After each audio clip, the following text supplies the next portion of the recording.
Buenos días, por favor les pido que apaguen sus micrófonos. Bienvenidos y bienvenidas a nuestro cuarto seminario internacional de reflexiones sobre educación inclusiva en tiempos de pandemia. Y hoy día en la mañana conversaremos sobre los desafíos de esta pandemia hacia la evaluación diferenciada. Quiero agradecer en primer lugar a las instituciones que nos han patrocinado, como la Universidad Católica del Norte, el Consejo Local de Educación Costa Araucanía, a la Red de Integración Latinoamericana de Integración Educativa, a la Universidad Adventista de Chile y ciertamente a nuestro Departamento de Educación de la Universidad de la Frontera, que es quien organiza este seminario. Le quiero dar la bienvenida para iniciar al señor Patricio Solano Ocampo, que él es el director ejecutivo del Servicio Local de Educación Pública Costa Araucanía, a quien vamos a dejar con la palabra para un saludo de bienvenida. Bienvenido, Patricio, buenos días, muchas gracias por estar con nosotros. Tu micrófono, Patricio. Muchas gracias, doctor. Un agrado poder saludarlos. Estimados colegas, académicos, docentes, profesores, investigadores y participantes de este seminario internacional que cumple el maravilloso propósito de reunirnos con el objetivo de intercambiar nuestro pensamiento y esfuerzo en pos de la educación latinoamericana. Bienvenidos a esta invitación de la Universidad de la Frontera, a la Hermandad Académica de nuestra América Morena. Bienvenido a una visita virtual a nuestro territorio Costa Araucanía, la tierra en que vivió Pablo Neruda y Gabriela Mistral, la tierra del valiente pueblo de Arauco que resistió más de 300 años al conquistador europeo. Nosotros tenemos un filósofo, Gastón Soulet, filósofo chileno y profesor de la Pontificia Universidad Católica de Chile, que siempre se preguntaba por qué esta resistencia tan grande, qué defendían nuestros hermanos mapuche, que no tenían ciudades, que no tenían fortalezas, que no tenían grandes riquezas. Y dice que después de muchos años de recorrer nuestra zona de la Araucanía, desde la cordillera al mar, se percató que lo que realmente ellos defendían era el paraíso, porque esta zona es verdaderamente maravillosa. Y en este inicio de nuestro país, en la recuperación de la educación pública, se han creado estos servicios locales de educación pública, y este es uno de los primeros que se crea, Costa Araucanía, para darle un impulso a la educación pública y ponerla en el pedestal que debe estar y que alguna vez tuvo en nuestro país. Bienvenidos, distinguidos colegas, a pensar y trabajar en un mejor mañana para la educación latinoamericana. Desde este lugar histórico les decimos gracias por participar y les deseamos una jornada provechosa y del mayor agrado para iniciar esta semana y último mes también ya de este complejo 2020. Gracias a la Universidad de la Frontera, nuestra casa de estudios superiores, rectora y líder en nuestras jornadas de trabajo. Bienvenidos, hermanos americanos, que disfruten esta maravillosa jornada en beneficio de todos. Amable doctor Araneda. Muchas gracias, Patricio, por sus emotivas palabras, sus saludos. Muchas gracias al Consejo Local por estar siempre apoyándonos y trabajando con nosotros. A continuación dejaré con un saludo de bienvenida a nuestro director del Departamento de Educación de la Universidad de la Frontera, al doctor José Salazar Asensio. Bienvenido, José, buenos días. Buenos días. Las flores son débiles, son ingenuas, se defienden como pueden con sus espinas. El catedrático español Miguel Ángel Santos Guerra, en su libro Pase y Lea, Prólogos para libros sobre educación, editado en 2015, da cuenta en el prólogo del libro Transversalidad, Contextualización y Globalización de la Enseñanza, de los autores Bogino y Haberman, lo siguiente: Procusto fue un bandido del Ática que detenía a los viajeros, los extendía en un lecho de hierro y los estiraba o los mutilaba, hasta hacerlos coincidir con la medida del lecho. Me temo mucho que la escuela sea el moderno lecho de Procusto, en el que se tiende a la fuerza a los escolares para acomodarlos al tamaño y a la forma de esa única cama que tiene las mismas dimensiones para todos. El proceso no rompe la lógica, sino también la ética. Cada uno de los que la ocupan han de acomodar su estatura a la longitud de esa peculiar cama, en lugar de adaptar esta a las dimensiones del ocupante. Una institución rígida, cerrada, rutinaria, torpe y lenta no podrá atender las exigencias cada vez más imperiosas para abordar la diversidad y materializar una efectiva inclusión. La rigidez es el cáncer de las instituciones y la rutina su muerte. Afortunadamente, hay otras formas de concebir la escuela, de entenderla como un lugar que se adapta a las exigencias y necesidades de quienes llegan a ella, con el fin de ayudarlos a crecer y a desarrollarse en cuerpo y alma. Hay, por suerte, otras escuelas que se convierten en lugares de aprendizaje creativos, que enlazan con los conocimientos previos del alumnado y que parten de los intereses y necesidades del mismo. Afortunadamente hay profesores que, en contra de lo que hacía Procusto, se empeñan en ayudar a los demás a ser más inteligentes, más solidarios, más empáticos y estar más comprometidos con la diversidad e inclusión escolar.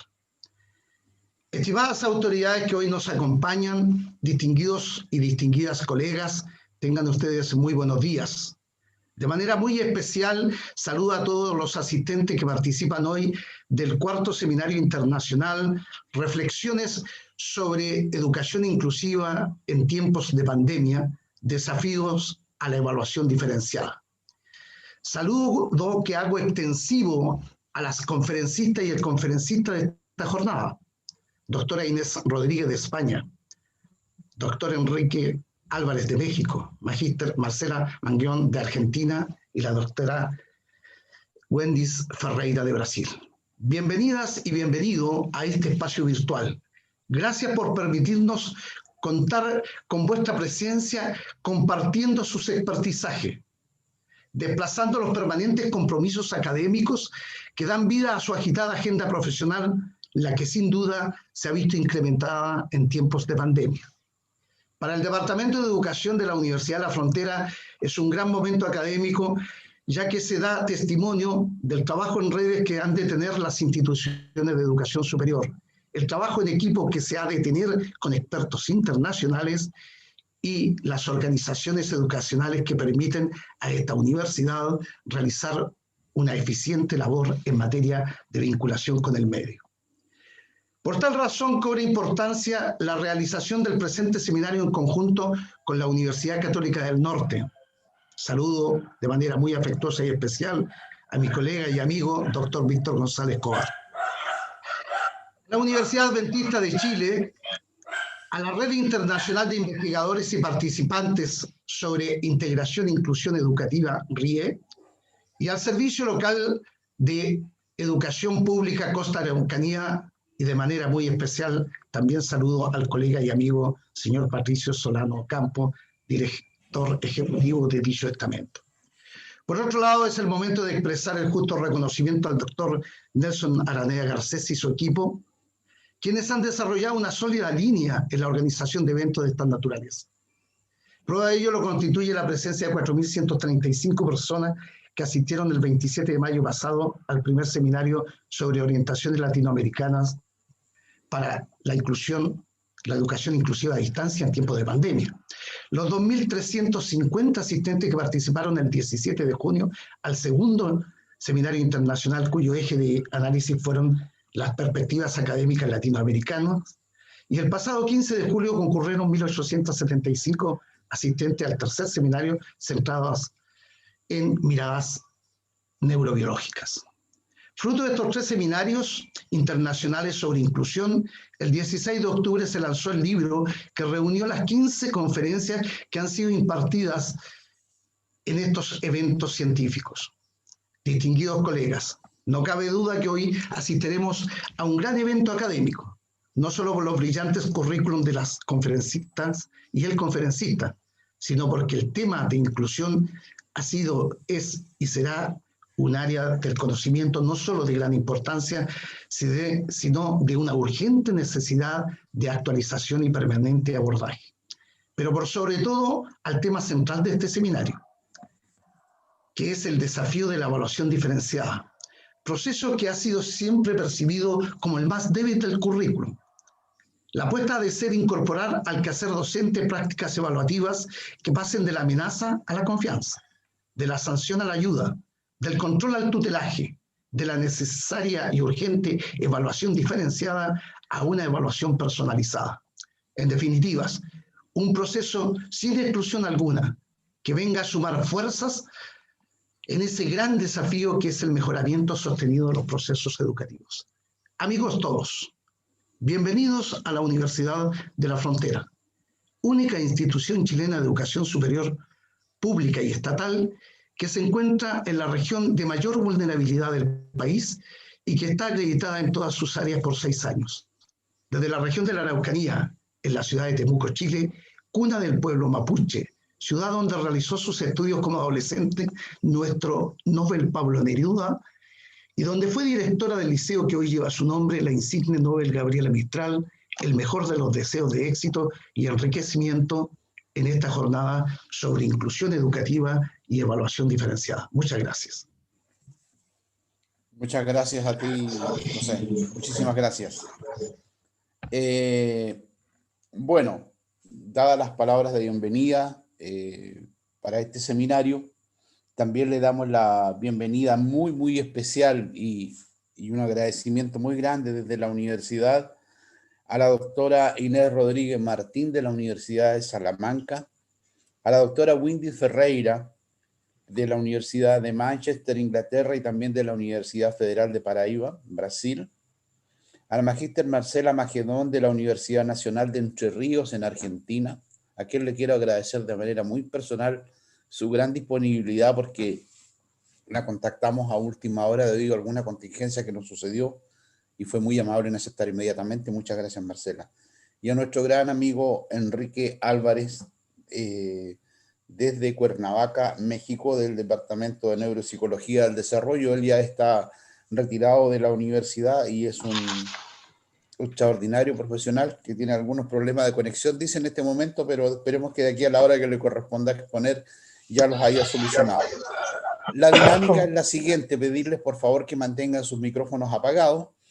Cada expositor expondrá durante 30 minutos y el chat de ahora en adelante, por favor, solo utilícenlo para poder plantear sus preguntas a los expositores. Tendremos 2 ponencias, la de la doctora Inés Rodríguez y de la doctora Wendy Ferreira. Posterior a esto, el doctor Joel Parra y el doctor Fabián Muñoz van a recoger estas preguntas y vamos a pasárselas a los expositores. Esas preguntas pedimos por favor que sean lo más preciso posible y las respuestas también lo más precisas posible. Luego de ello tendremos un espacio para el café y volveremos después con la conferencia de Marcela Magedón de la Universidad Nacional de Entre Ríos para finalizar con la ponencia del psicólogo Enrique Álvarez. Después tendremos nuevamente una segunda ronda de preguntas para los 2 conferencistas y cerraremos el presente seminario a las 14 horas. En el intermedio, el doctor Joel Parra les dará a conocer la página web donde van a estar las ponencias y los currículums. Nosotros nos vamos a ocupar tiempo en presentar a nuestros conferencistas con sus currículums porque son muy extensos y si ustedes se quieren comunicar con ellos, sus correos electrónicos y sus currículums están en la página web del Congreso. Así que sin más, no sé, Joel o Fabián, ¿alguna situación adicional que ustedes quieran plantear? ¿No? ¿Estamos bien? Entonces, gracias. Sin más, dejamos a la doctora Inés Rodríguez, a quien le damos la bienvenida.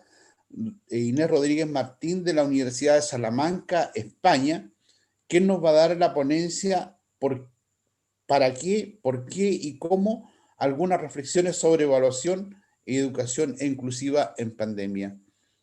Doctora Inés Rodríguez, muchísimas gracias por aceptar nuestra invitación y el escenario es suyo. Bienvenida. A ver. Estoy peleando con el ordenador. Un segundo, y ya está. Sí, no, bueno, en primer lugar, me gustaría agradecer al profesor Nelson Araneda esta oportunidad para reflexionar junto a ustedes acerca de los grandes retos que nos deja esta situación tan inesperada en nuestra vida, ¿no? Sobre todo para reflexionar en concreto sobre esta situación, cómo afecta esta situación a la evaluación diferencial o la evaluación psicopedagógica. Entonces voy a ver si puedo compartir la pantalla. No puedo.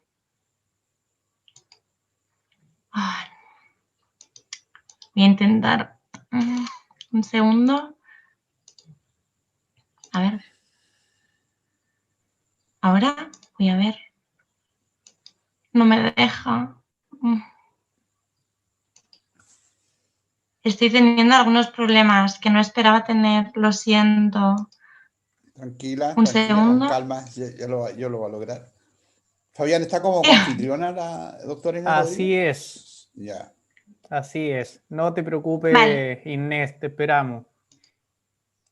Vale, yo creo que ya lo conseguí bien. Ahí estamos. viene. Sí, muy bien. Perfecto. Ya Súper. está, perfecto, Ya. muy bien. Bueno, digo que a lo largo de los próximos minutos intentaré que pensemos juntos sobre la evaluación psicopedagógica o diferencial en el contexto de la escuela inclusiva en la situación en la que nos encontramos hoy día. Podemos definir la evaluación como el proceso de recogida deliberada de pruebas para hacer juicios específicos sobre personas y grupos. En realidad, la evaluación en sentido amplio es algo que hacemos en nuestra vida diaria. Siempre evaluamos. Buscamos pruebas que nos permitan hacer juicios sobre personas o grupos. Y además, pensamos fácilmente que si contamos con pruebas, nuestras pruebas van a ser objetivas, puesto que son datos, son verdades comprobadas. Pero lo cierto es que este proceso tiene un carácter representacional. No analizamos la realidad en sí, sino la imagen mental que creamos sobre la realidad. No podemos lograr obtener pruebas 100% objetivas, porque quien evalúa pone su óptica en la recogida de pruebas y estas actúan en realidad como metáforas sobre lo que una persona puede o no hacer. Justamente por esta cualidad de representación de la realidad, la evaluación en general tiende a medir la verdad como se ha estructurado culturalmente y no como algo que existe como entidad independiente.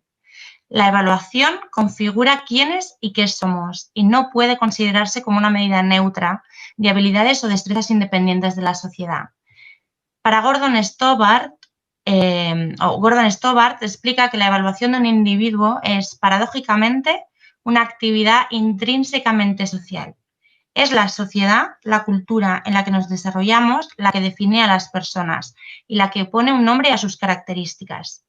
En este sentido, el verdadero reto que la pandemia nos ha puesto delante, no porque sea nuevo, sino porque de repente somos capaces de verlo y estamos obligados a reflexionar sobre ello, es conjugar la filosofía de la educación inclusiva, en la que todos somos individuos con características intrínsecamente únicas, que han de ser respetadas, que aboga por una escuela que huya de etiquetas, que sea capaz de garantizar la presencia, la participación y el aprendizaje de todos los alumnos y alumnas, especialmente los más vulnerables, respetando esa diversidad humana, conjugarlo con las exigencias de un sistema educativo que obliga a clasificar y a etiquetar a los alumnos para, primero, garantizar la dotación de recursos necesarios para ofrecer respuestas educativas, segundo, para asignar a los alumnos a un puesto dentro de la organización escolar, en centros especiales o en centros con los demás niños, y finalmente conjugarlo con las demandas del contexto social que necesita saber o poner un nombre a las particularidades de los alumnos.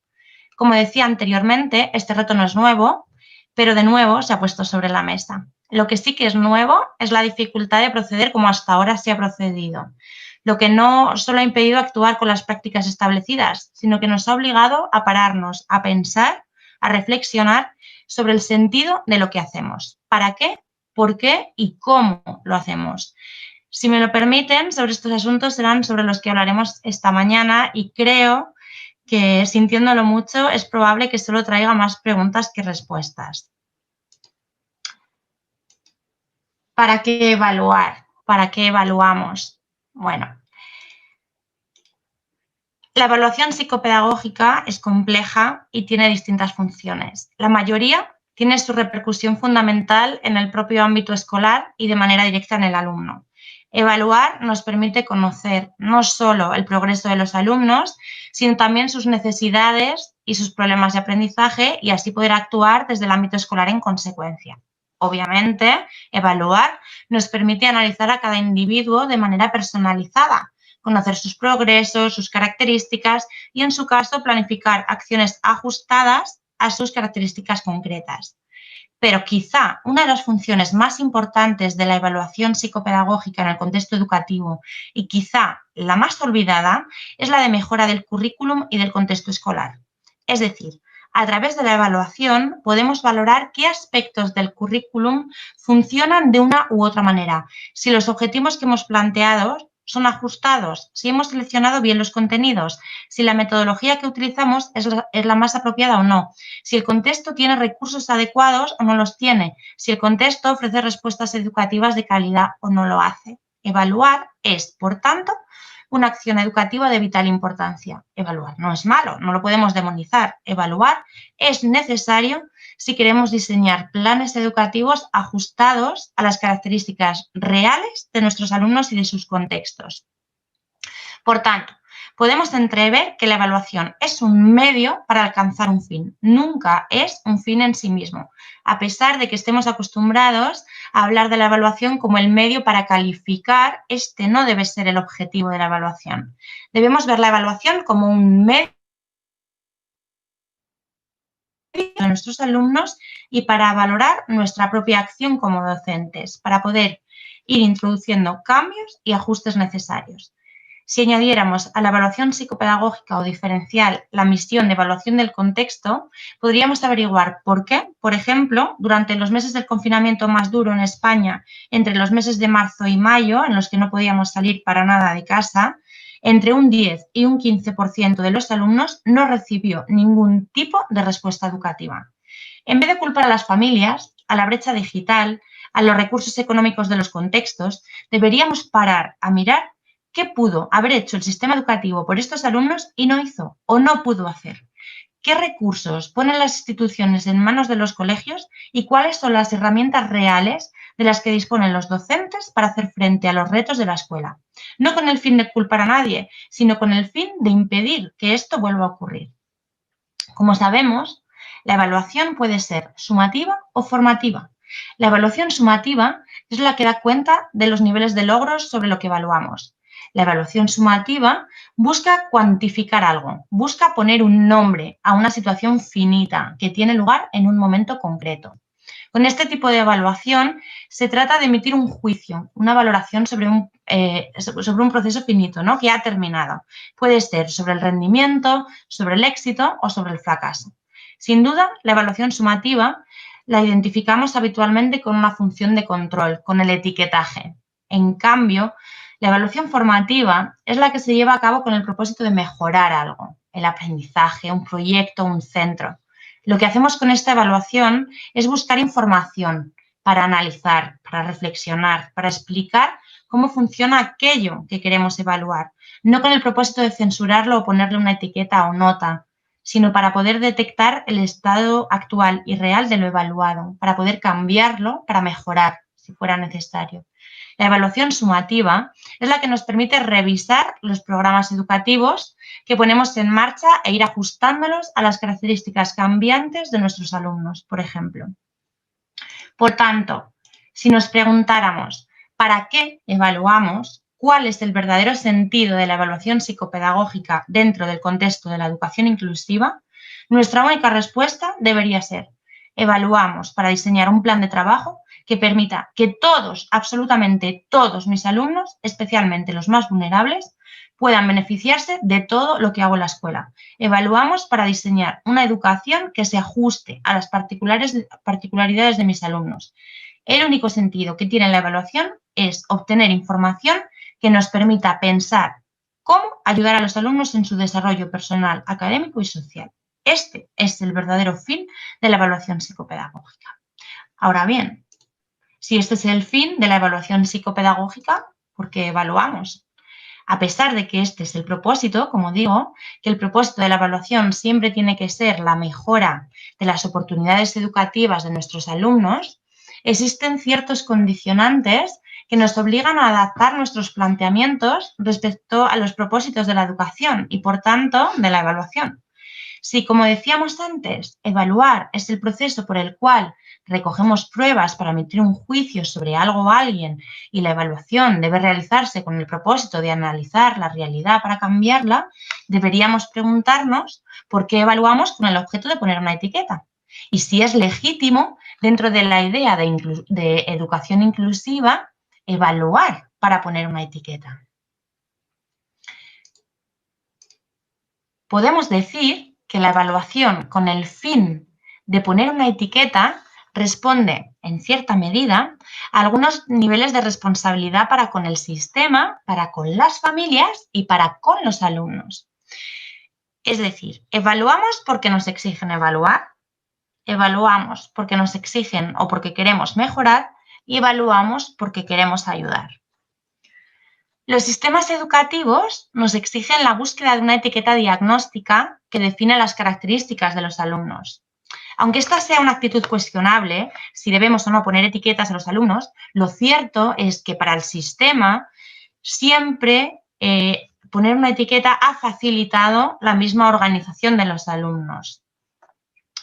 ¿Por qué la Administración tiene que dotar de recursos materiales y personales a los distintos centros educativos y poder organizarlos en función de categorías? Ha facilitado esta tarea a los sistemas educativos que tienen recursos limitados.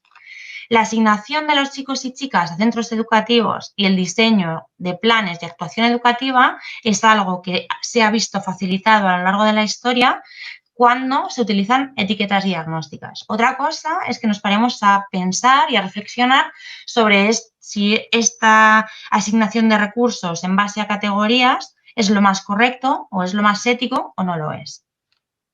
Pero es una realidad incontestable que nos exigen evaluar por esto. La evaluación mediante pruebas estandarizadas, más que la búsqueda de etiquetas en sí, nos permite indagar y profundizar en el tipo de procesos de distinta índole que ponen en marcha nuestros alumnos, ya sean cognitivos, lingüísticos, emocionales, sociales, educativos o lo que sea. Analizar minuciosamente qué recursos ponen en marcha los alumnos y cómo los contextos responden a ellos nos permite ajustar también minuciosamente los planes de trabajo, lo que en principio va a reportar a nuestros alumnos mayores cotas de éxito. Además, este tipo de evaluación ofrece una información vital para los profesionales de la educación. Esta evaluación estandarizada, de alguna manera, nos ayuda a usar o ser usada como una herramienta de consenso. Nos permite definir manifestaciones comunes. Especialmente nos permite trabajar desde el conocimiento teórico y no desde las intuiciones. Finalmente, la evaluación psicopedagógica en busca de una etiqueta nos permite ayudar a las familias. Verán, mi propia experiencia con familias me ha permitido reflexionar sobre cómo ser capaz de poner un nombre a las características que presenta un niño o una niña y que hace que sea diferente al resto, ayuda a las familias a situarse de una manera más positiva ante el conflicto que supone que un hijo no cumpla con las expectativas de sus padres. Y, en definitiva, les ayuda a pensar cómo pueden ayudar a sus hijos a continuar avanzando. Mi experiencia me ha dicho o me ha permitido ver cómo las familias, cuando son capaces de poner un nombre a las características diferentes que tienen sus hijos, les permite asociarse, les permite conocer a otros padres que viven o han vivido las mismas experiencias. Y esto les ayuda a afrontar su experiencia de crianza de una forma más sosegada, a no sentirse solos, a no sentirse desamparados. Pero a la vez, la evaluación, o este tipo de evaluación, desmenuza los entresijos de la mente de sus hijos. Ayuda a las madres y a los padres a entender qué, por qué y cómo se comportan sus pequeños. Sin embargo, a pesar de que reconocemos que poner una etiqueta, que no siempre lo aceptamos desde el ámbito de vista educativo, pero poner una etiqueta puede ayudar a las familias, no podemos olvidar que no todas las familias se enfrentan de la misma manera a la recepción de una etiqueta para el comportamiento de sus hijos. Y cuesta mucho ayudarles a asimilar que los niños tienen características diferentes al resto. Esto nos daría para otra ponencia tranquilamente. Bueno, llegados a este punto, nos queda plantearnos quizá lo más importante, que es cómo evaluar. El proceso de evaluación psicopedagógica, como hemos visto, es un proceso complejo y muy delicado, porque, como estábamos diciendo, las decisiones que tomemos sobre, por ejemplo, etiquetas o planes de trabajo tienen un impacto directo en la vida de los alumnos, aunque siempre son revisables y son modificables. Pero especialmente en las etiquetas, el diagnóstico que asignemos a las personas tendrá un especial impacto en su vida, puesto que condicionará cómo los demás lo vean, cómo los familiares, los profesores, los amigos, los demás niños, la comunidad vea a ese niño. Una etiqueta condiciona la vida de la persona. También condiciona cómo el sistema educativo lo vea, qué ayudas va a dar, qué ayudas va a dejar de dar, a qué tipo de centro va a ir. Incluso en algunos contextos puede llegar a ser una cuestión de estigma social, ¿no? La etiqueta. Por tanto, es necesario ser extremadamente cauteloso tanto en la recogida de pruebas como en la emisión de juicios diagnósticos, además de que es inexcusable la evaluación periódica, entendiendo que las evaluaciones las hacemos en un momento dado de la vida del niño y, por tanto, solo nos muestran las características que definen a la persona justo en ese momento de su vida, no en otro, en este momento concreto de la vida. Stenhouse dice que para evaluar hay que comprender, pero yo añado que para comprender hay que evaluar. Para poder evaluar tenemos que tener una actitud comprensiva e interdisciplinar de la situación en la que están inmersos los alumnos. Puesto que la realidad es muy compleja, necesitamos de distintas ópticas que nos ayuden a entender justamente esa complejidad.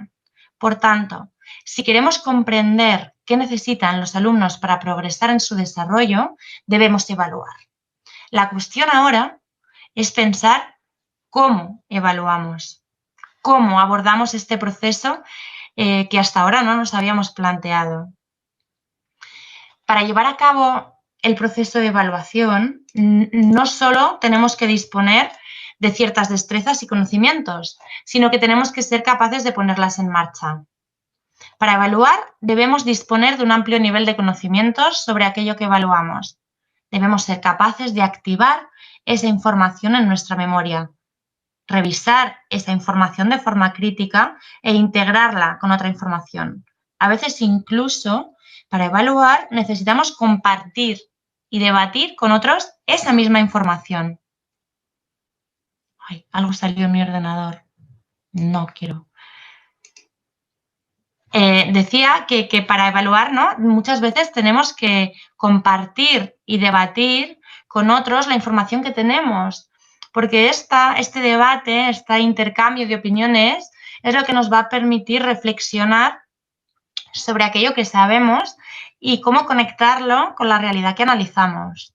Kahneman, en su libro muy famoso que se llama Pensar rápido, pensar lento, nos explica, ¿no?, cómo los seres humanos y, por tanto, los evaluadores confiamos en exceso en lo que creemos saber y somos a la vez bastante incapaces para reconocer hasta qué punto llega nuestra propia ignorancia, especialmente la poca predictibilidad del mundo en el que vivimos. En las propias palabras de Kahneman, somos propensos a sobreestimar lo que entendemos del mundo y a subestimar el papel del azar en los acontecimientos.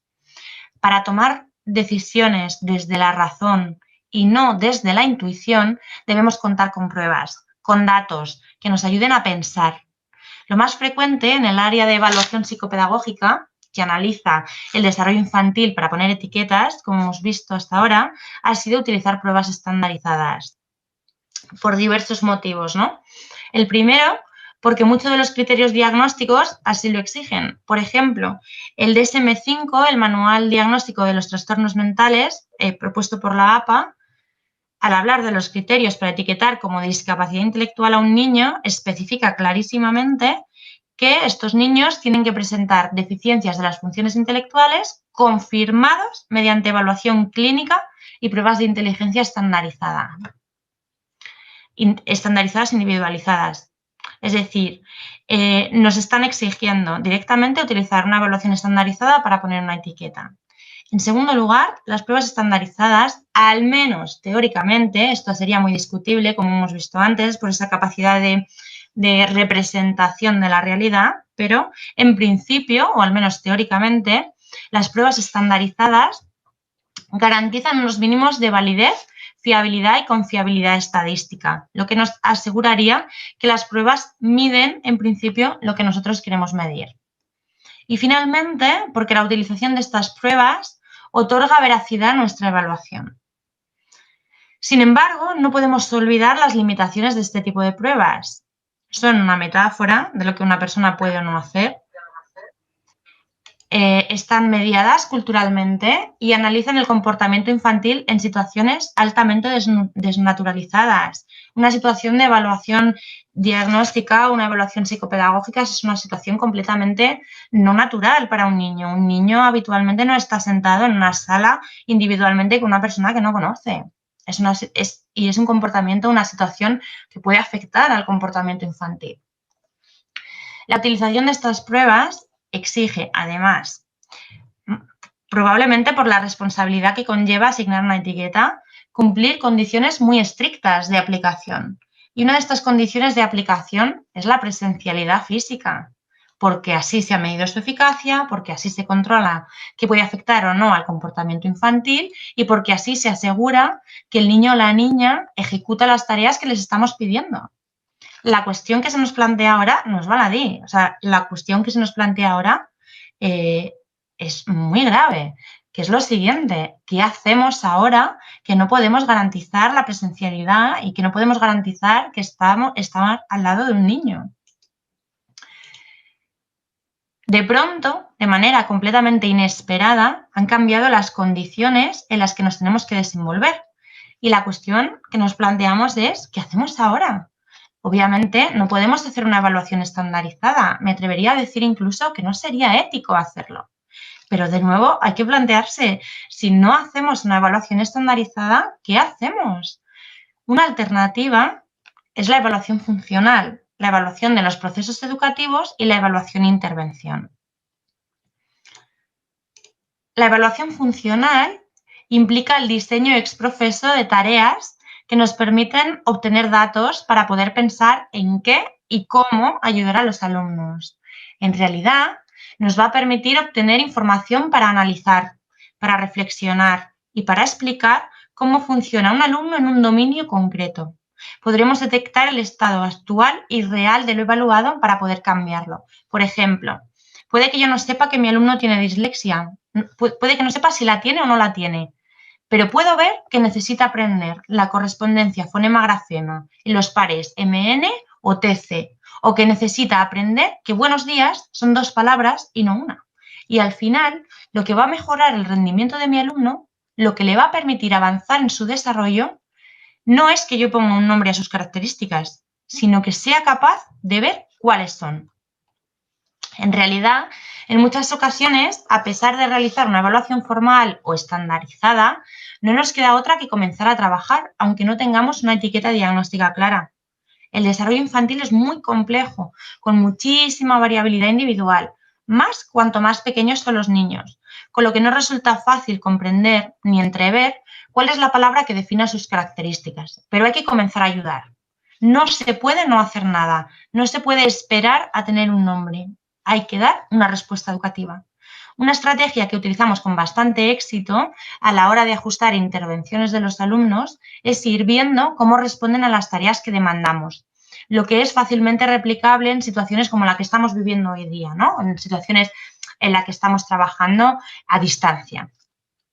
Por ello, la evaluación funcional, la idea de evaluación formativa y la búsqueda de respuesta educativa dentro del propio contexto escolar y situaciones naturales donde se desarrollan los alumnos es una forma de ayudar dentro de la filosofía de educación inclusiva muy útil en este momento de caos y de irrealidad casi, ¿no?, que estamos viviendo. Fernández Enguita decía que la calidad de un sistema educativo se mide por la calidad de sus profesores. Podríamos parafrasear su idea y añadir que una escuela inclusiva se mide por lo inclusivos que sean sus profesores.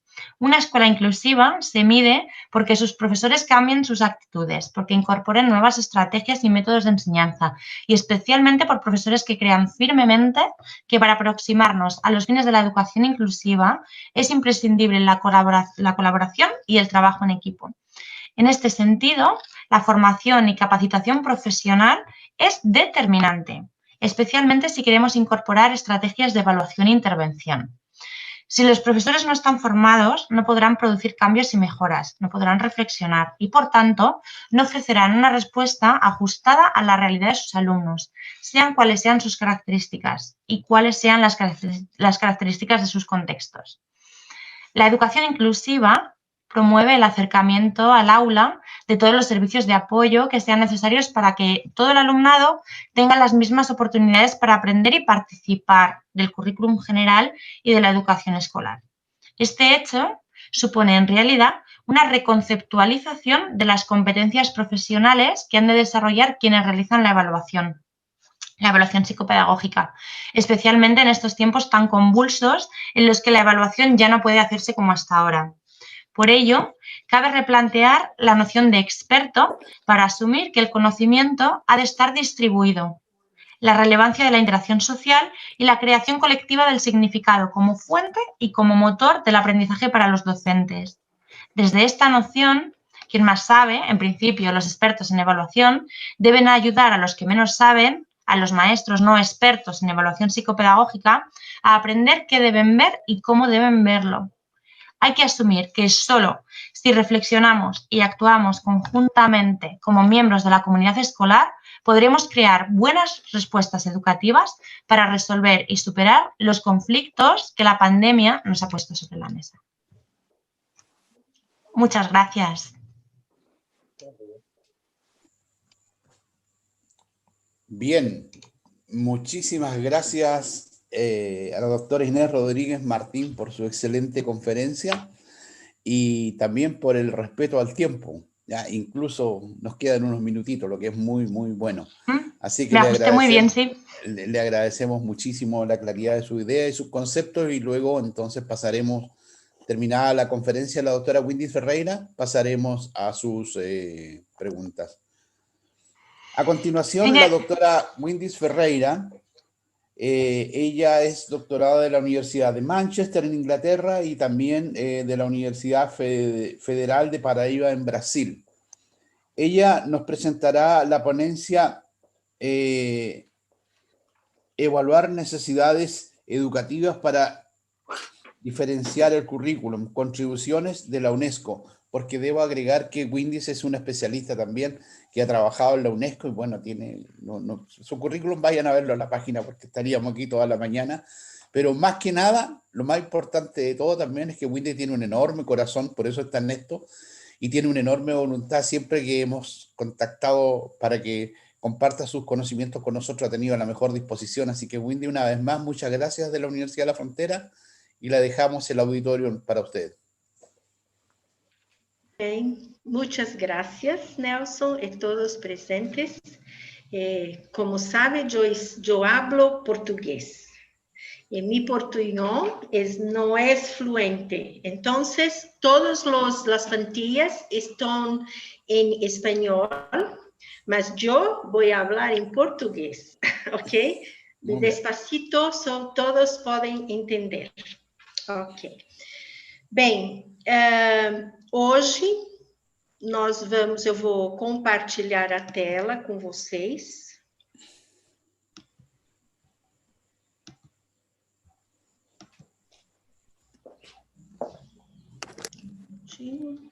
Todos estão vendo? Estão... Así es, perfecto. Perfecto. Muy bien, Okay. Windys. Buenos días, gracias, Fabián. Ok. Bien, como todos saben, esto es lo cuarto seminario. ¿Cómo? ¿Todo bien? Sí, apaguen los micrófonos, por favor, para que no interrumpiera a doctora Windys, por favor. Isso. E hoje eu vou compartilhar com vocês exatamente a avaliação das necessidades educativas para que seja possível ao professor, à professora, diferenciar o currículo. E vocês já vão ver que diferenciação curricular é um conceito mais recente e muito importante quando se trata de educação inclusiva, ok? Bom, isso aqui é para vocês terem uma visão do que a Unesco já publicou na área de educação inclusiva. Em geral, essas publicações estão em espanhol. Vocês podem ver Índice de Inclusión, Temario Abierto sobre Educación Inclusiva, outro Entender y Atender las Necesidades Especiales en la Escuela Integrada, e todos esses documentos estão publicados em espanhol porque a Unesco tem um escritório oficial da América Latina no Chile, ok? Bem, esse último documento, Educar na Diversidade, no lado direito, vocês estão vendo que está escrito Brasil, Argentina, Chile, Paraguai e Uruguai. Esse documento ele foi construído a partir de uma pesquisa que foi desenvolvida pelo governo brasileiro, envolvendo 5 países, 5 escolas de cada país, e este material ele foi produzido a partir desta pesquisa, que teve como ponto de referência esse segundo material aqui na segunda coluna, que é o conjunto de materiais para a formação de professores, necessidades educativas na sala de aula. Então, esse material, ele é composto por 4 unidades, 4 módulos, e cada módulo tem uma série de unidades que, na verdade, compõem modelos de salas de aula inclusivas. Então, aí a gente tem elementos de avaliação que são muito significantes, muito importantes. Aqui na apresentação de hoje, eu vou falar especificamente sobre avaliação.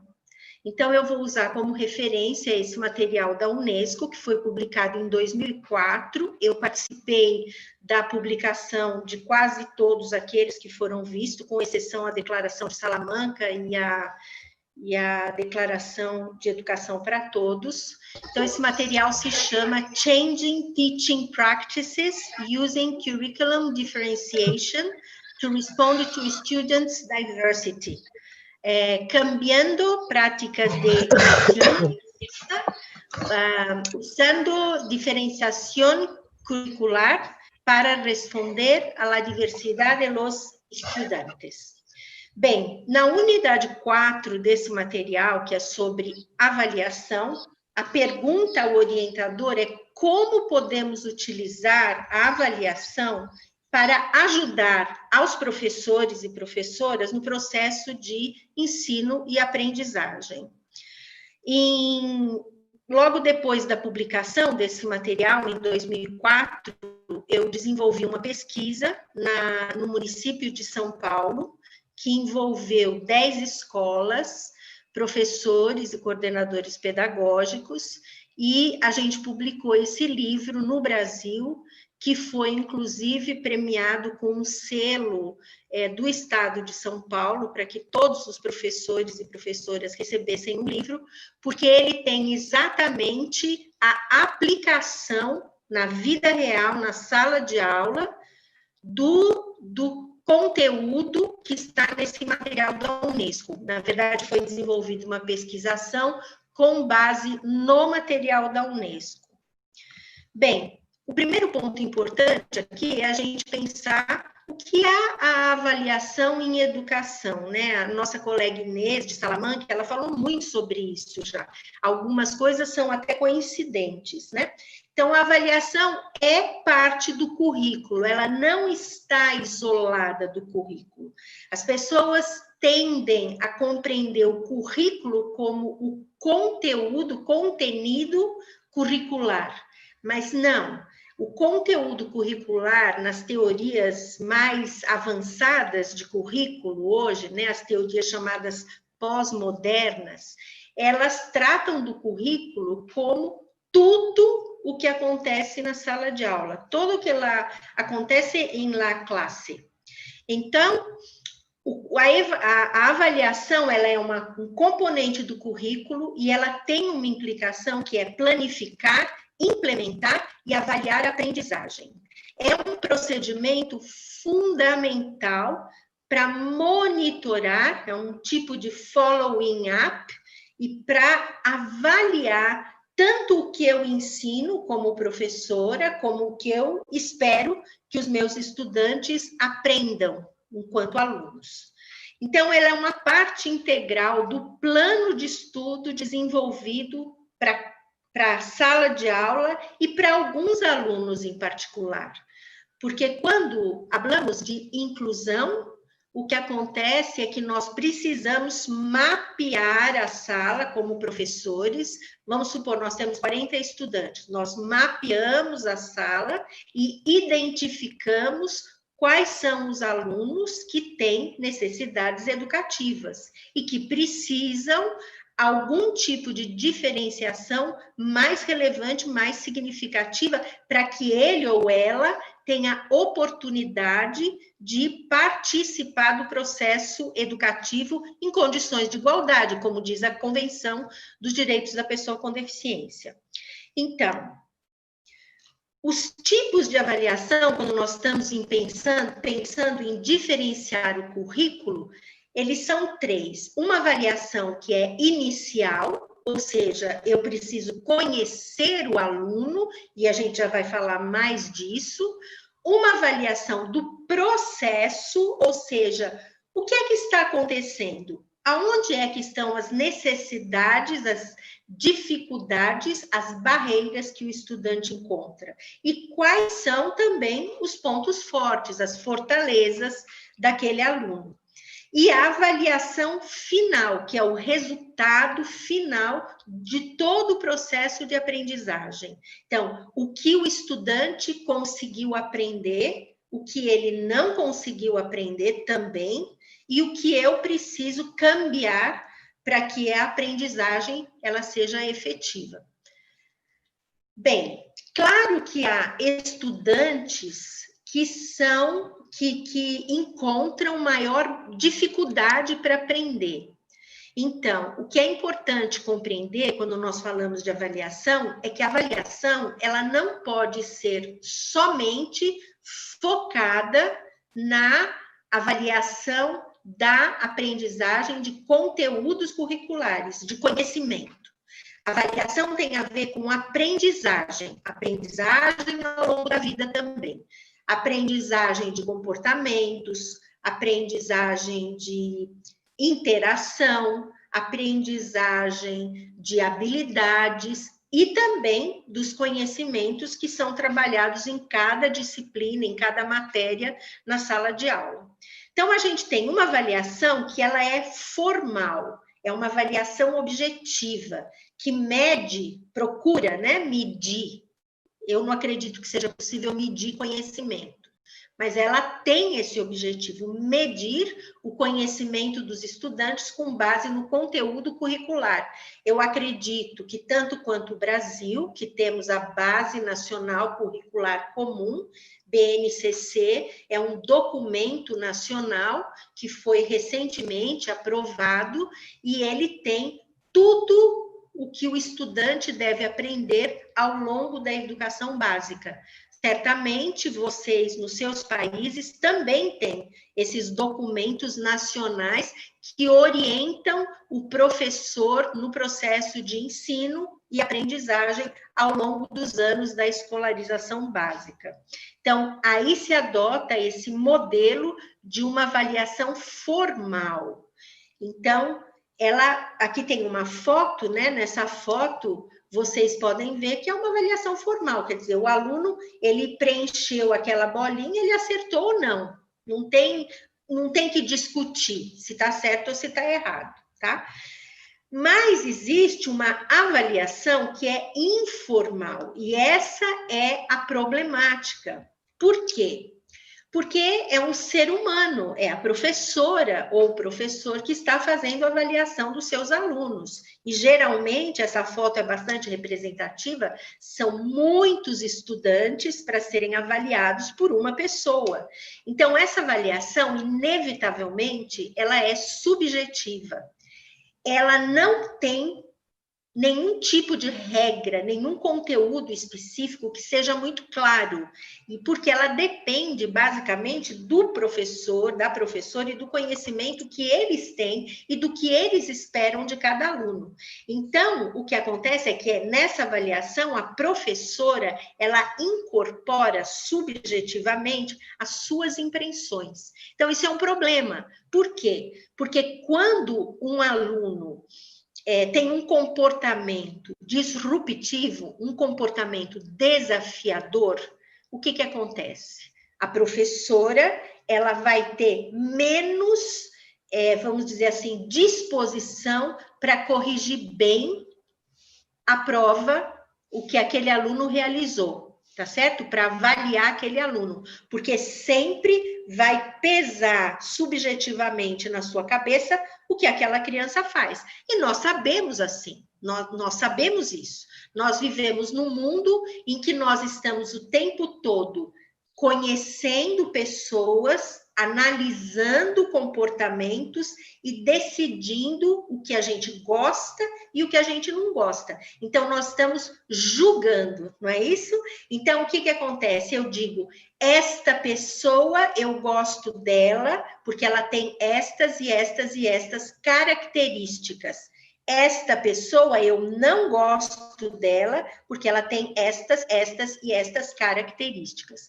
Eu diria até que hoje os reality shows que nós temos, né, nos canais de TV, os canais abertos, eles mostram muito isso, quer dizer, as relações humanas, elas são muito complexas. Existem muitos entraves baseados em julgamentos, que muitas vezes são julgamentos falsos. São julgamentos que não têm consistência, mas ele é subjetivo. Então, não tem como a gente mudar isso. E é por isso, exatamente por isso, que quando se trata de necessidades educativas, o papel da professora e da subjetividade é muito importante.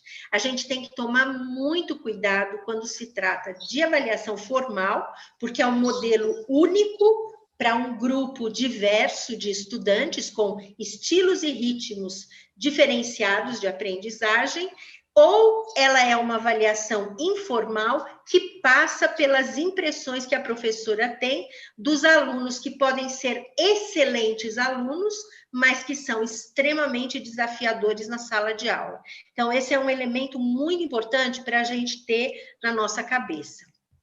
Bem, como vocês sabem, nós vivemos isso e ainda as pessoas vivem nas escolas, porque as escolas de hoje são escolas que têm ainda modelo rançoso do século XIX, do século XX, né? As cadeiras, uma atrás da outra, a professora fala, os estudantes ficam quietos e por aí vai. Tradicionalmente, a gente sabe que os estudantes são avaliados por meio de provas escritas. Todos nós fazemos isso, inclusive nas universidades.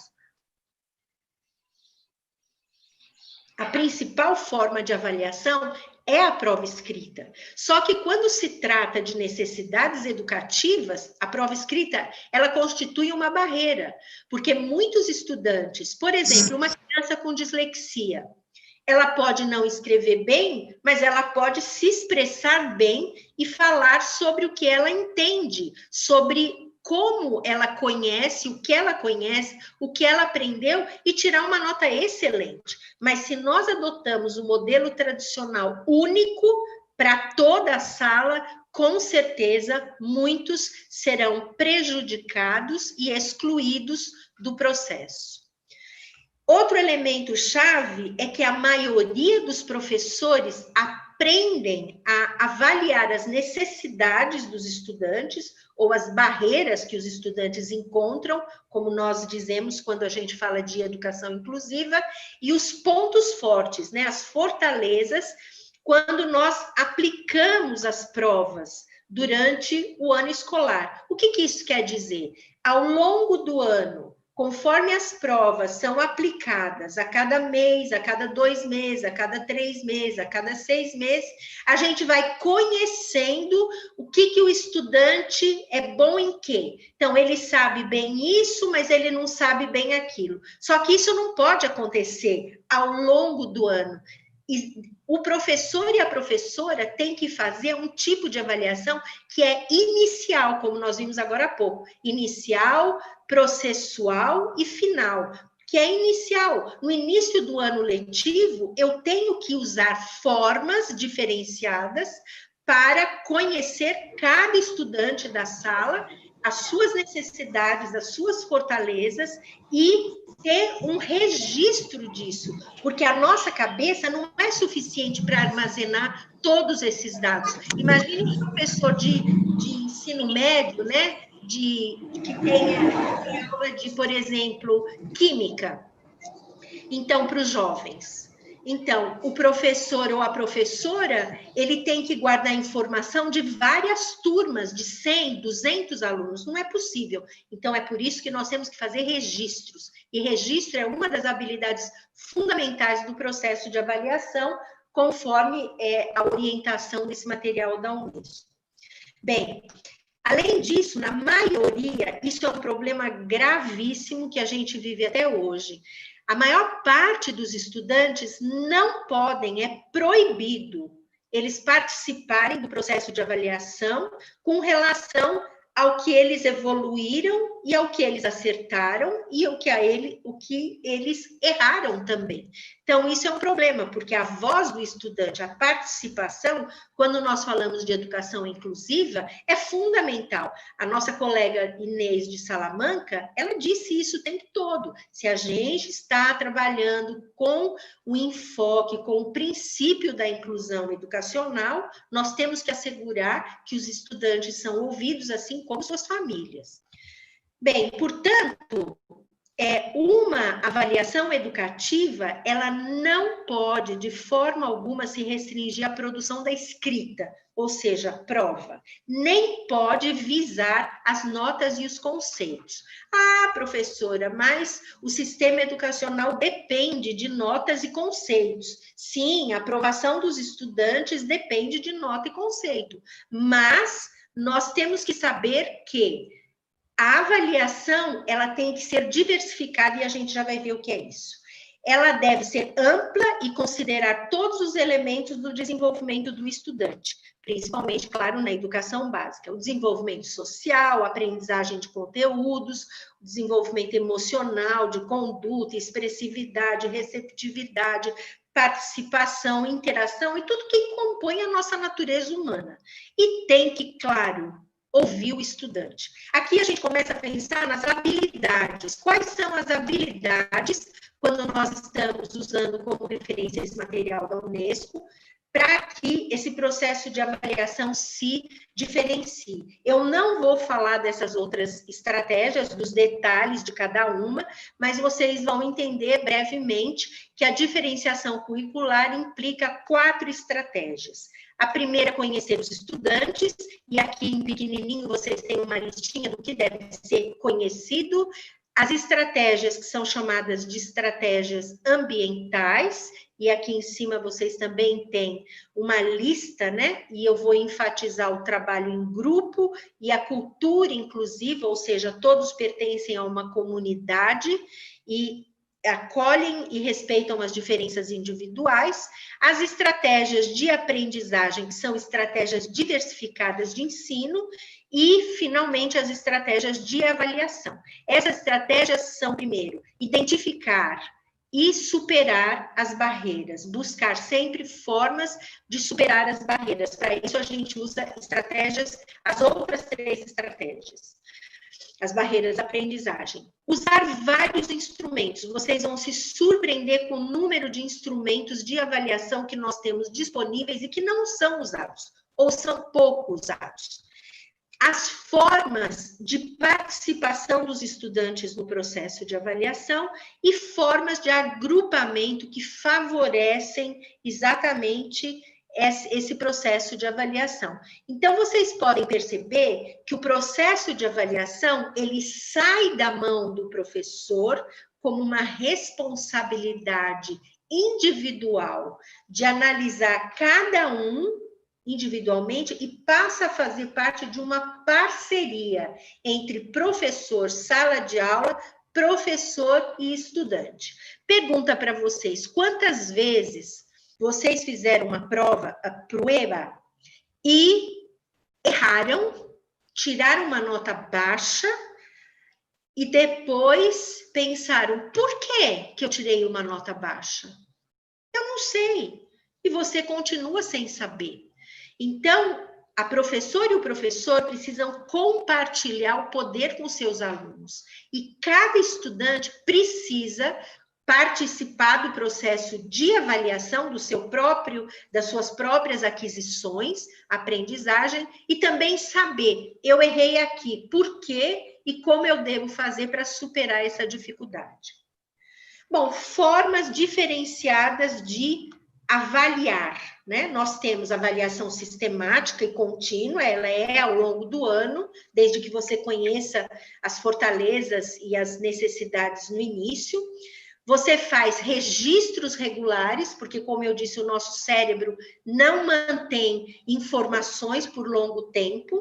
Nosso cérebro, gente, em 48 horas nós perdemos aquilo que nós aprendemos, com, claro, exceção de algumas pessoas. Isso são dados da neurociência. Nós nós podemos observar os processos, nós podemos fazer avaliações participativas, tanto oral quanto escrita, individual e em grupo.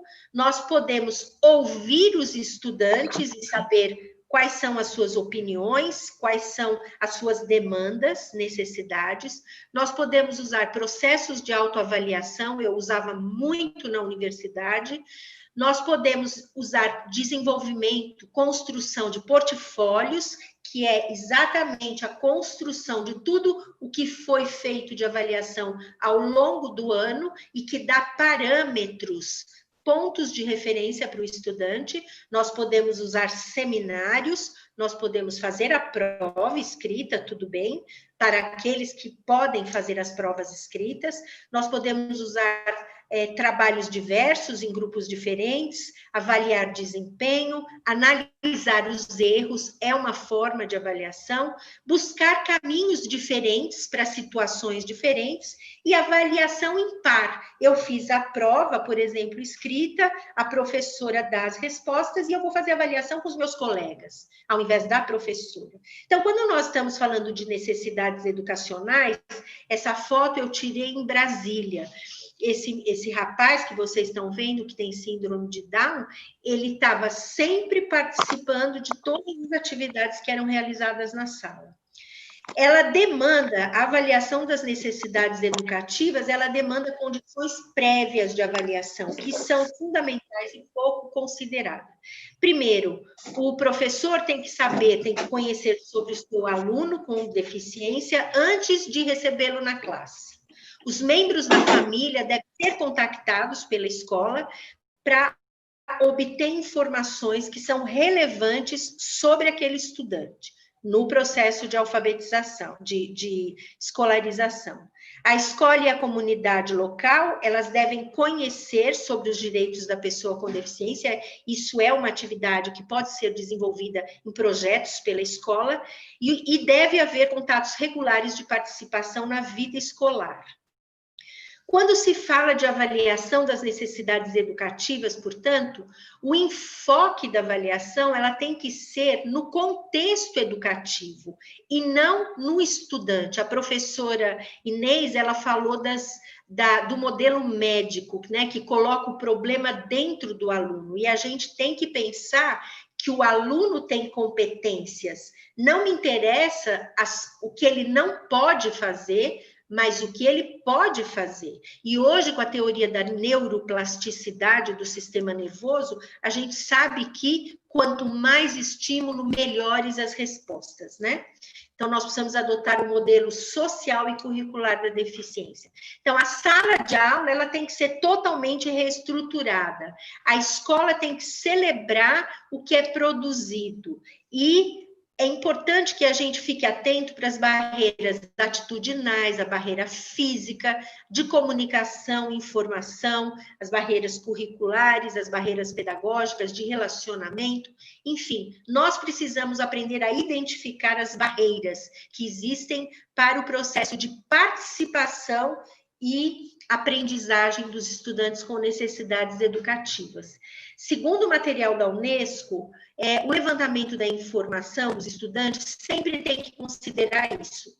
As habilidades que o estudante tem, por exemplo, o que ele faz e o que ele não faz bem, ou o que ele faz bem, ou ela, os interesses do estudante, que tipo de programa de TV ele gosta, que tipo de música, tipos de jogos, tipos de esportes. Aqui vocês estão vendo duas pessoas, né, que fazem coisas diferentes. A Marina, de 35, ela toca guitarra, mas ela é fotógrafa também, e é profissional. Que tipo de passatempo o estudante gosta, que tipo de comportamento, ele é tranquilo, é quieto, é agitado, é agitado, é divertido. E isso, gente, não é porque a pessoa tem deficiência ou não, é porque nós somos assim. Cada um é de um jeito diferente. E nós temos que compreender isso, que a diversidade faz parte do todo da raça humana. E o que ele gosta, o que ele não gosta. Por exemplo, ele gosta muito de animal, ou gosta muito de gato, ou gosta muito dessa comida, enfim. Esses elementos é muito importante conhecer na sala de aula como um todo. Mas para os estudantes com necessidades educativas, é muito mais, porque você pode fazer uso disso no processo de avaliação. A organização da classe, ou o modo como a sala é agrupada, é fundamental. Então, uma orientação desse processo de diferenciação curricular é exatamente modificar a forma como a sala de aula é agrupada, é organizada. Então, se você tem um estudante, isso aqui não deve ser feito, um estudante isolado. Sempre deve-se ter estudantes trabalhando juntos. Então, podem ser duplas, como esses dois, verde e rosa, outra dupla, você tem 40 estudantes, você vai ter 20 duplas. Mas você pode, numa parte da aula, fazer isso, ou seja, o estudante com necessidade educativa sempre vai ser parte de um grupo, e depois você pode juntar duplas e formar uma quádrupla, de forma que eles compartilhem as suas contribuições e aprendizagens. E aqueles que não conseguiram aprender o que se esperava, vai aprender com seus colegas. Você pode também ter um grupo de 5, por exemplo. Isso são 2 exemplos, mas você pode ter uma infinidade de agrupamentos. Você pode ter 5 estudantes. Cada um deles sai e vai formar outro grupo de 5. Então, os amarelos vão se juntar num grupo de 5, está aqui em vermelhinho, os verdes vão se juntar num grupo de 5, o rosa no outro grupo de 5, e cada um vai trazer as suas experiências. Por exemplo, eu já estou terminando. Por exemplo, se você tem um tópico, que a professora, por exemplo, flores, ela vai trabalhar o tema flor na sala de aula. Ela pode pegar todas as flores, né, os títulos das flores com as quais ela quer trabalhar, e dividir nos grupos, e depois esses grupos se juntam formando grupos com flores diferentes, tá? Então, em termos do currículo, isso é bem interessante. Bem, é importantíssimo, como eu já disse, a participação tanto do aluno como da família. Eles podem sempre agregar informação, eles podem sempre mostrar como que eles aprendem melhor, o que está sendo ensinado, e a família pode colaborar no conhecimento do perfil do estudante.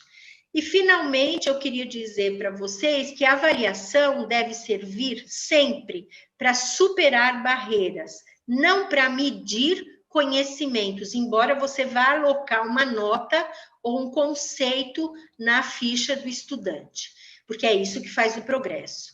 Então, a avaliação serve para desenvolver a aprendizagem, não para medir o conhecimento que foi aprendido. Vocês, professores e professoras, são os profissionais mais importantes na vida de qualquer ser humano que teve acesso à escola.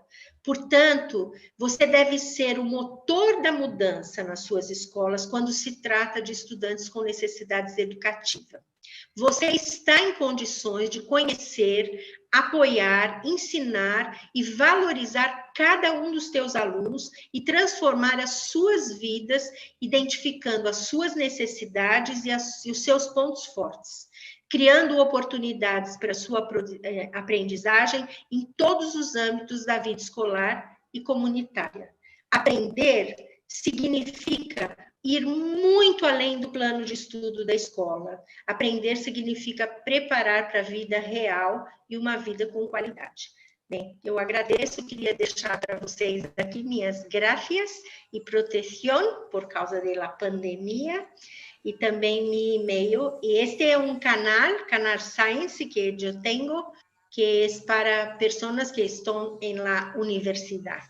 Muchas gracias. Bien. Muchísimas gracias, Wendy, por tu brillante conferencia. Una vez más, con nosotros aquí en la Universidad de la Frontera y nosotros aprendiendo de tu experiencia y de tu gran conocimiento. ¿Puedes dejar de compartir pantalla, por favor? Sí, yo voy. Gracias. Ya, ahí estamos. Muchas gracias. Bueno, ahora llega el momento en que damos pasos a las preguntas que ustedes hagan llegar al chat o hicieron llegar al chat. Inés, ¿estás por ahí? Sí, aquí estoy. Hola, Inés. Bueno, una primera pregunta para ti tiene que ver con el tema de las etiquetas, Inés. Aquí hay dos puntos de vista. Uno es que las etiquetas son necesarias porque el mundo tiene que organizarse de alguna manera. Ya, si no hay una taxonomía o una etiqueta, digamos, sería como una tendencia al caos, a la desorganización.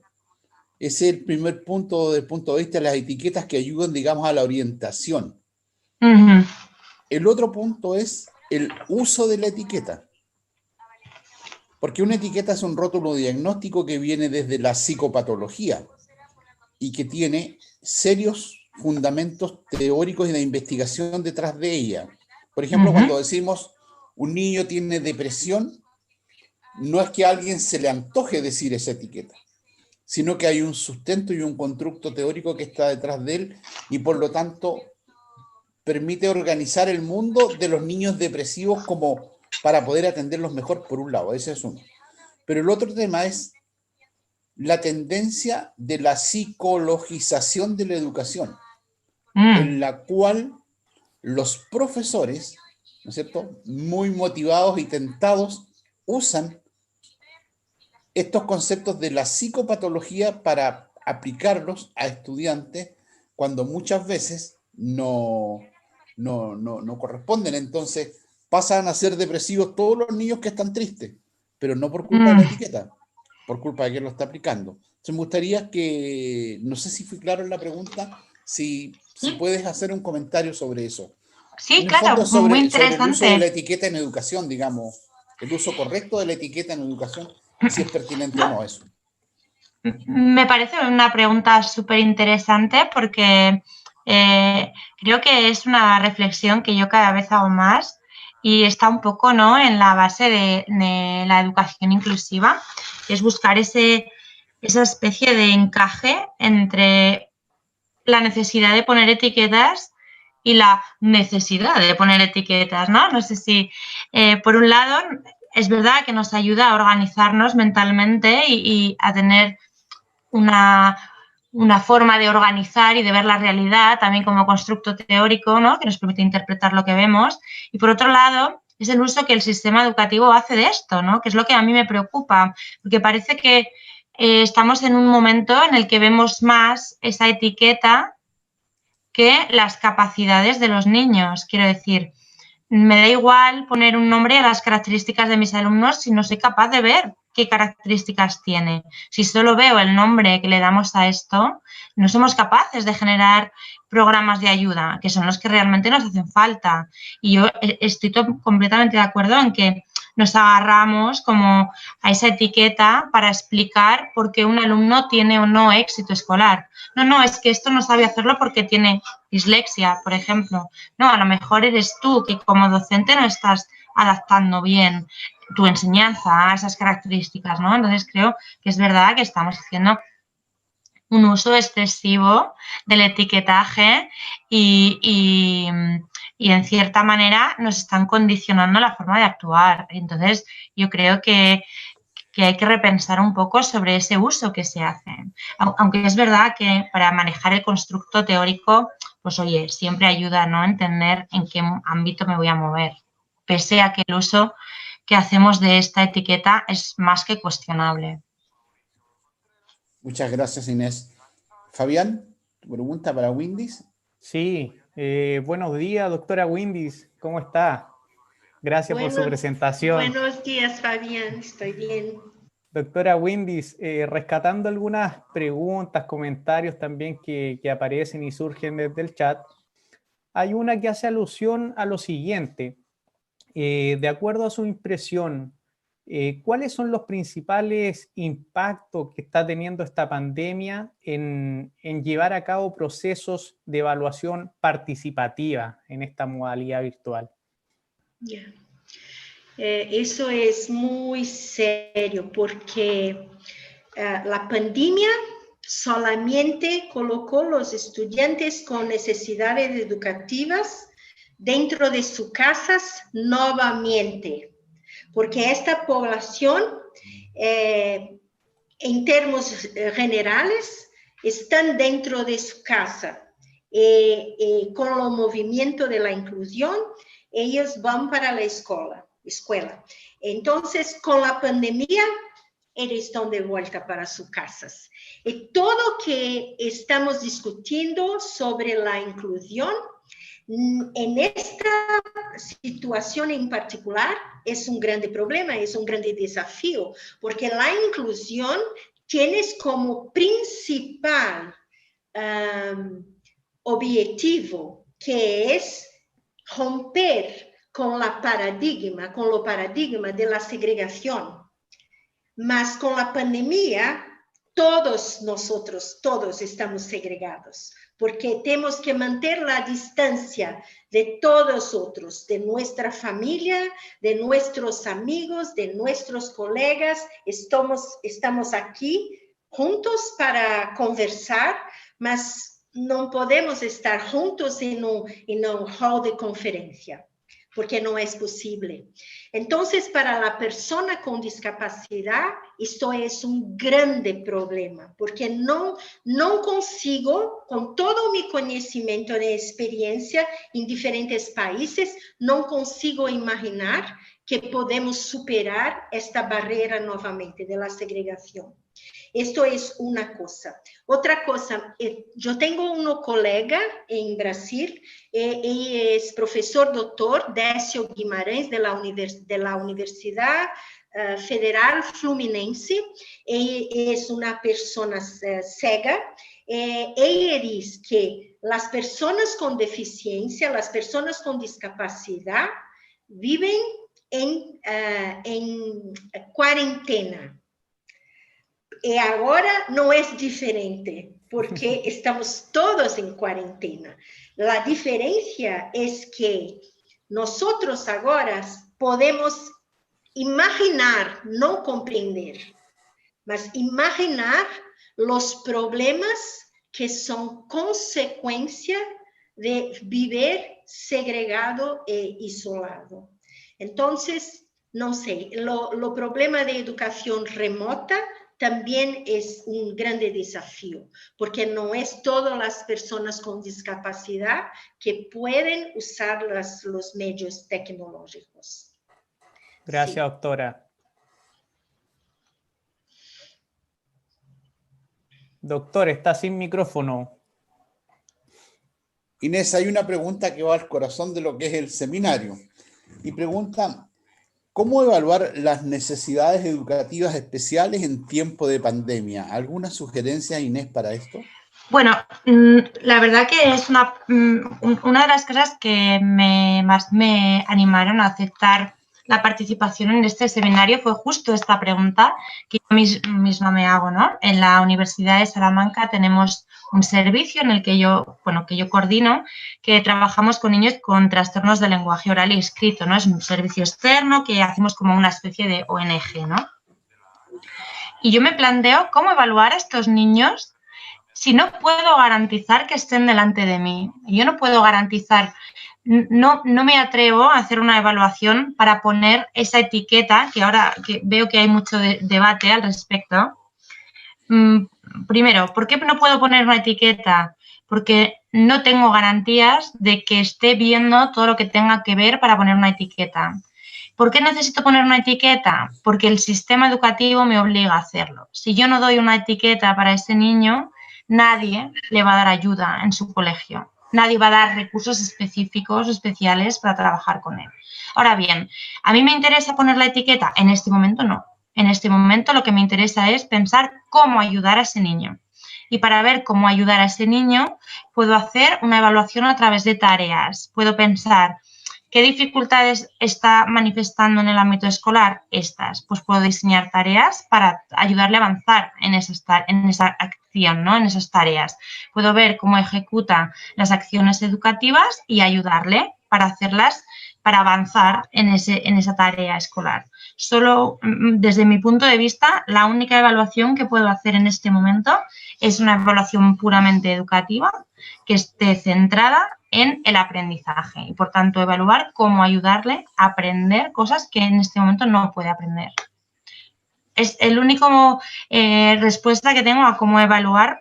Si es para poner una etiqueta, no evalúes. Si es para ayudar, haz tareas y ve cómo responde a esas tareas y dale más ayudas o menos. Es lo único que nosotros, por ejemplo, en este servicio estamos haciendo. Muchísimas gracias, Inés. ¿Fabián? Sí, doctora Windis.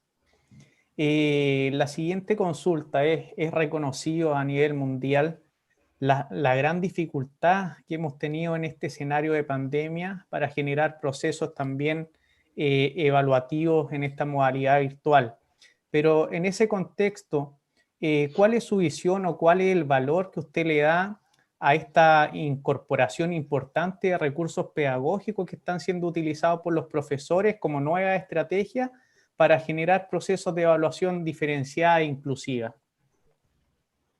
Sí, nosotros tenemos muchos conceptos y muchos nombres, títulos, mas yo voy a hablar de vida real.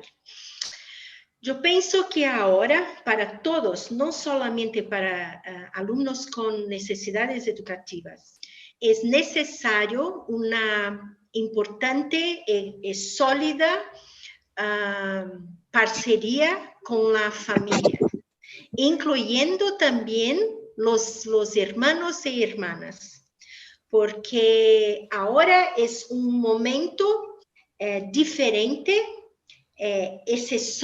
Uma exceção para todas as pessoas, porque todos estão vivendo a mesma situação. E eu penso que, como disse Inês, é mais importante evaluar para ajudar na motivação do trabalho educativo em suas casas, mais do que dizer que aprendió esto o está con este problema, porque también tiene un otro detalle que tiene a ver con los gobiernos.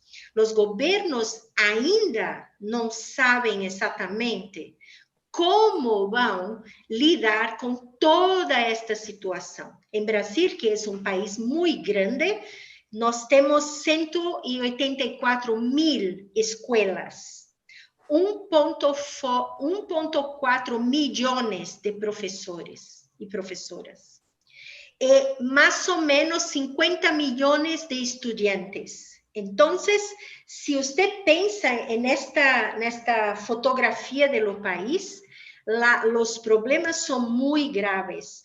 Por isso, penso que agora é muito importante apoiar as famílias, principalmente as madres, que provavelmente são as pessoas que estão apoiando seus filhos, e também fazer parceria com os hermanos e hermanas que são maiores, algumas vezes menores, mas que podem também ajudar. Como? Fazendo reuniões, encontros virtual, onde todos participam, e com clareza do que se espera que você vai oferecer para eles e o que eles devem oferecer para você, de forma que todos trabalham juntos. Porque nós temos que lembrar, recordar, que o processo de escolarização não acontece em sua casa. Escolarização formal acontece na escola. E, portanto, agora está sendo transferido da escola para a casa. Por isso, precisamos ajudar as pessoas dentro de suas casas para compreender o que significa, porque as madres, os irmãos, algumas vezes os padres, estão também aprendendo como ensinar seus filhos. E a inclusão, como disse antes,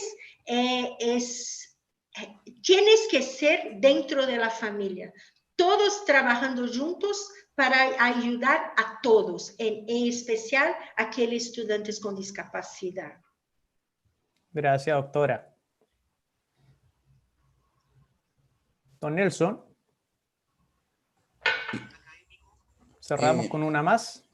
Sí, esta es la última pregunta para Inés, que llegó al chat. Dice, ¿no considera mejor hablar de... Ahí lo estaba leyendo. Mejor hablar de una caracterización en lugar de etiquetar? ¿Cuál es su opinión al respecto? Bueno, yo creo que personalmente creo que llega un momento en el que da un poco igual qué nombre pongas a las características que tienen tus alumnos. Te importa que es Manuel, que es Clara, que es Rosa, que es Antonio y que tiene estas características. Punto. Da igual que tenga, que digamos que tiene discapacidad intelectual, que tiene autismo, que tiene dislexia o que viene de un contexto sociocultural muy bajo. ¿Qué más da, no? Lo que me importa un poco es ver qué hay características. Yo con la etiqueta no puedo trabajar, no me ayuda a diseñar un plan de acción. Las características que tiene un alumno, sus rasgos positivos y rasgos negativos, son los que me ayudan a trabajar, son los que me ayudan a pensar cómo ayudar, cómo avanzar y qué cosas puedo hacer yo para ayudarle a él. Es lo que realmente puedo ver. Y antes de terminar, me gustaría hacer alusión a un comentario que vi en el chat que pone: creo que el COVID ha sido un retroceso para la integración, y yo estoy de acuerdo, que creo que esta situación no es que haya sido un retroceso, sino que nos ha puesto sobre la mesa cuál es la verdadera situación que no estábamos queriendo ver, y creo que hay que verlo como una oportunidad para repensar nuestra acción como docentes, ya no del sistema educativo, que ya debería plantear desde los gobiernos qué están haciendo o qué están dejando de hacer, sino nosotros como docentes deberíamos pensar qué hemos hecho, qué estamos haciendo y qué podemos hacer. No solo para los alumnos más vulnerables, sino para todos los alumnos en general. Muchas gracias. Inés, solo un comentario. Coincidentemente, hoy día en la mañana se distribuyó un video que decía que Tomás llegó siendo muy pequeño a su casa con un papelito, una cartita que la profesora le dijo que no lo leyera y se lo entregara a su madre. Y cuando lo llegó a la casa, la madre la abre y la madre entonces sola se puso a llorar. Y el niño preguntó qué decía el papelito, y el papelito decía que la escuela le mandaba un mensaje a la madre diciéndole que era un niño superdotado, extraordinario, y que la escuela ya no lo podía educar, por lo tanto ella se iba a encargar de educarlo. Y ella lo educó.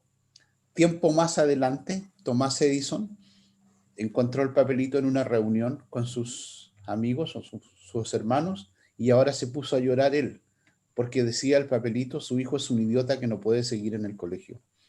Entonces, esto yo creo que tiene que ver con la dimensión de la evaluación y de lo que estamos conversando, ¿no? Es decir, sí, totalmente. tal cual tú dices, ¿no? No importa cómo le pongamos, lo que importa es cómo lo ayudamos, ¿no? Con etiquetas o sin etiquetas. Como dice un dicho chileno, no importa el color del gato, lo que importa es que case ratones, ¿no? Eso es. Bien. Muchas gracias, Inés, por tu brillante participación con nosotros y por acceder a nuestra invitación de estar hoy día aquí, desde ahí, tan lejos, desde España, de tu hermosa ciudad. Un abrazo a tu familia y muchísimas gracias por estar con nosotros. Muchas gracias. Fabián. Doctora Windis. Sí. ¿Iba a hacer un comentario? Sí, me gustaría de hacer sobre la etiqueta. Lo modelo médico, patológico, biológico y psicológico de la deficiencia, no es de la persona con deficiencia, pero de la deficiencia, de lo concepto de deficiencia, es un gran problema en la educación, porque este modelo coloca o foco da aprendizagem e do desenvolvimento humano em lo, entre aspas, problema, que é a deficiência, a discapacidade, e, portanto, como a consequência, cria limitações de oportunidades de aprendizagem. Então, quando nós colocamos uma etiqueta em la criança ainda muito nova, nós estamos criando limites para o desenvolvimento. As pesquisas mais recentes em neurociência dizem que toda a programação neurológica em nosso cérebro acontece até os 7 anos, porque o cérebro humano está em um estado de ondas teta. Esto es la onda para la aprendizaje, la absorción de todo que viene de lo ambiente. Y después es por repetición. 95% de lo que nosotros pensamos y sabemos viene de subconsciente. Y 5% es lo que los neurocientistas llaman de mente creativa, la mente que puede actuar independiente de lo subconsciente. Entonces, una crianza que nace o que adquiere cualquier discapacidad, si ella es entendida como lo problema, la discapacidad, todo lo estímulo del ambiente va a ter esto como punto de partida.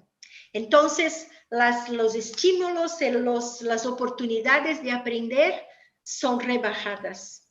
Esto no es bueno. Y también tienes un problema que es lo financiamiento de la educación. Cualquier tratamiento basado en la patología debe ser con investimento de la salud. Educación es investimento para desarrollo de profesores, de escuela, de coordinadores, de los niños. Entonces, pienso que eso es muy importante.